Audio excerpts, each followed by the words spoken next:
Hello, my name is Mia Rose. I bet that everyone here today has either seen someone be bullied before or maybe unfortunately been bullied themselves. Maybe you haven't, but I'm sure you've had some quiet thoughts to yourself depicting what somebody is like based on their looks or personality.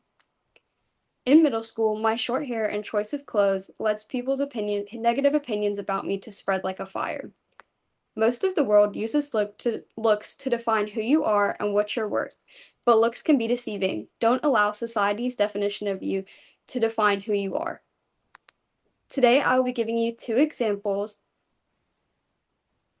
of how other people's opinions should not define you.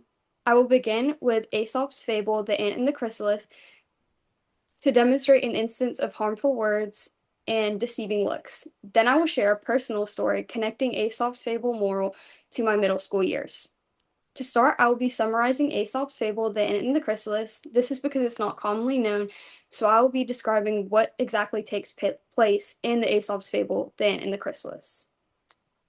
As retold by the website Aesop's Fables, retrieved on May 28, 2026, Aesop tells the story of an ant judging a chrysalis by its looks, calling it pitiable, and as if it was stuck in its shell. Now, we all know that a chrysalis is simply protecting a caterpillar as it undergoes its transformation into a butterfly, as noted on Wildlife Watch, retrieved on June 9th, 2026. Then, a few days later, the ant was passing by the chrysalis again when he noticed only the shell remained. While he pondered about what could have happened, he suddenly felt fanned by a butterfly's beautiful wings. The butterfly told the ant to continue going on, boasting about his abilities to run and climb, but only as long as the butterfly will listen. He says this as he continues to fly off. In summary, Aesop's fable, The Ant and the Chrysalis, shows how the judgment of looks and lifestyle do not define a creature's abilities. Following the tale of breakthrough regardless of looks, let's look at a more relatable example. Throughout my middle school years, I changed the way I look in more than one way. I cut my hair, dyed it, and even put more makeup on than usual. I struggled to make new friends as people around me tended to avoid me because of my looks. I even heard rumors about myself, about how nobody believed it was possible I was in advanced classes with them. They chatted about my looks and let that part of me be the only part that existed to them. I, on the other hand, continued to let all of me keep pursuing high grades in all of my honors classes.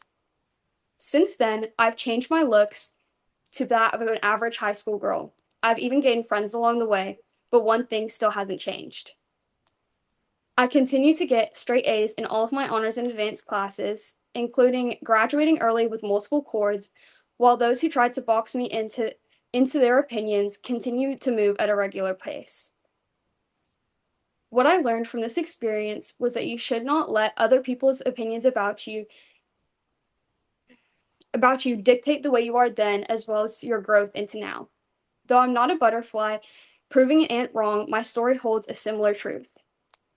As explained through Aesop's fable and through my personal story, people have their judgments as looks can be deceiving, but do not let their judgments hold you back.